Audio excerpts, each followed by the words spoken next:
తనకు న్యాయం కావాలని చెప్పేసి రావడం జరిగింది.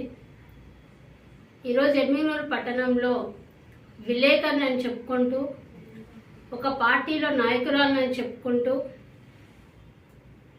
ఉన్నటువంటి బీసీ సామాజిక వర్గానికి చెందినటువంటి మహిళ పద్మావతి, గతంలో కూడా ఈమె ఒక అలిగేషన్ మీద మహిళా ఐక్యవేదిక దగ్గరికి రావడం కూడా జరిగింది.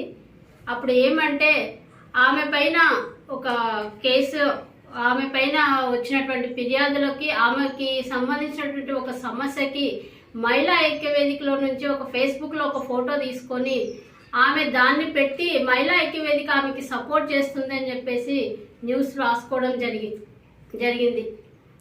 అప్పుడు కూడా ఆమె కూడా మహిళ అన్న ఉద్దేశంతో సరే మహిళా ఐక్యవేదిక అవసరం ఉన్నప్పుడు ఆమె వాడుకుందిలే అనేసి మేము కూడా దాన్ని చూసి చూడనట్లుగా వదిలేయడం కూడా జరిగింది. ఆమెకు సమస్య వచ్చినప్పుడు ఒకలాగా, ఆమెనే మరొకరికి సమస్యను క్రియేట్ చేస్తూ ఇంకొకలాగా ప్రవర్తించడము ఒక మహిళగా నీకు తగదిది.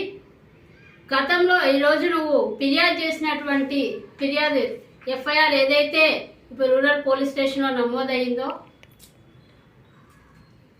ఎమ్మిగనూరు టౌన్ పోలీస్ స్టేషన్లో నమోదైందో, ఈ కేసు పూర్తిగా ఫాల్స్ కేసు. ఈరోజు మేము సిఐ గారిని ఒకటే అడుగుతా ఉన్నాము, మీరు కంప్లైంట్లు ఇచ్చినప్పుడు ఫాల్స్ కేసులు మాత్రము హడావిడిగా కేసులు కట్టేసి చేతులు దులుపుకుంటారు. గతంలో కూడా ఒక హెడ్ కానిస్టేబుల్ భార్యని ఇంటి ముందు చీర ఇప్పదీసి కొడితే ఆమె వారం రోజులు మీ స్టేషన్ చుట్టూ తిరిగితే కూడా మీరు కేసు కట్టలేదు. అప్పుడు మహిళా ఐక్యవేదిక సభ్యులు మళ్ళీ వచ్చి మీ దగ్గర అది ఎస్పీ దగ్గర నుంచి రెఫర్ చేయించుకొని వస్తే అప్పుడు మీరు కేసు కడతారు, అది కూడా కౌంటర్ కేసులు. మేము సీఎం మధుసూదన్ రావు గారు ఒకటే అడుగుతా ఉన్నాము, గతంలో మీ మీద కూడా ఇదే అలిగేషన్లు వేసింది ఆమె ప్రవర్తన ఎట్లాంటిది, ఆమె ఎటువంటి అలిగేషన్లు వేస్తుందని తెలిసి కూడా ఈరోజు మీరు ఒక తప్పుడు కేసును కట్టేసి చేతులు దులుపుకొని వెళ్ళిపోతే, ఆమె చేసినటువంటి తప్పుడు కేసు వల్ల, మీరు చేసినటువంటి హడావిడి వల్ల ఈరోజు రోడ్డున పడింది ఎవరంటే ఆసిఫా కుటుంబం. ఈరోజు పద్మావతి, అలాగే మీరు ఎవరి వ్యక్తి మీద అయితే కేసు కట్టినారో ఆ వ్యక్తి హోంగార్డు, వాళ్ళిద్దరూ కూడా చిన్నపిల్లలు కాదు, మేజర్లు. వాళ్ళ ఇష్ట ప్రకారంగానే వాళ్ళు తిరిగినారు, వాళ్ళ ఇష్ట ప్రకారంగానే వాళ్ళు చాటింగ్లు చేసుకున్నారు.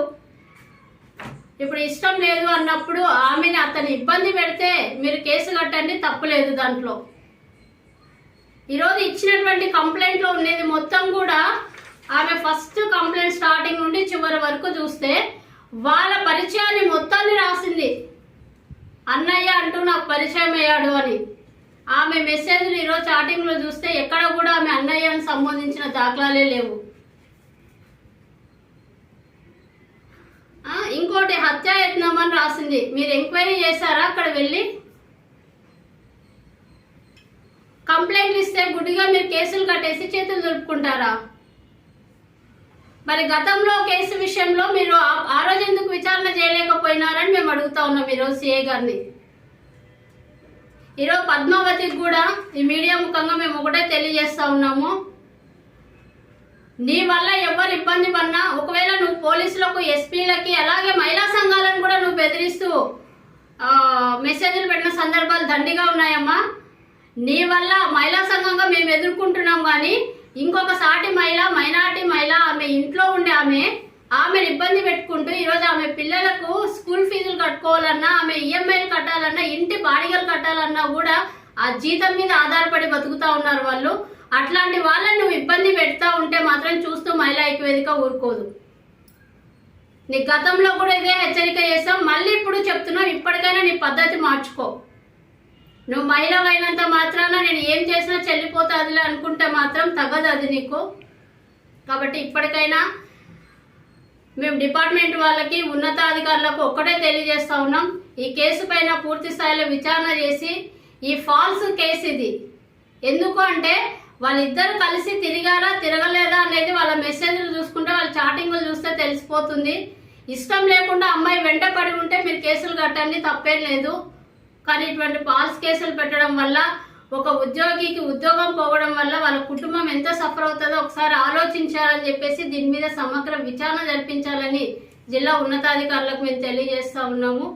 అలాగే ఈ విషయంలో ఆసియా చేసేటువంటి న్యాయ పోరాటానికి ఎస్సీ ఎస్టీ బీసీ మైనార్టీ మహిళా ఐక్యవేదిక సంపూర్ణ మద్దతుని ఇస్తూ ఆమెకి న్యాయం జరిగేంత వరకు ఆమె పోరాటంలో మేము తోడుగా అండగా ఉంటామని తెలియజేస్తా ఉన్నాం. అలాగే పద్మావతి క్యారెక్టర్ని కూడా ఒకసారి ఇక్కడ క్షమించాలి, నేను క్యారెక్టర్ అంటే ఆమె వ్యక్తిగతంగా అనట్లేదు. ఆమె ఈ పంచాయతీ గతంలో కూడా పెద్ద మనుషులు పంచాయతీ చేశారు. ఆ పెద్ద మనుషుల మీద కూడా ఈమె ఒక కేసు పెట్టిందని కూడా తెలిసింది.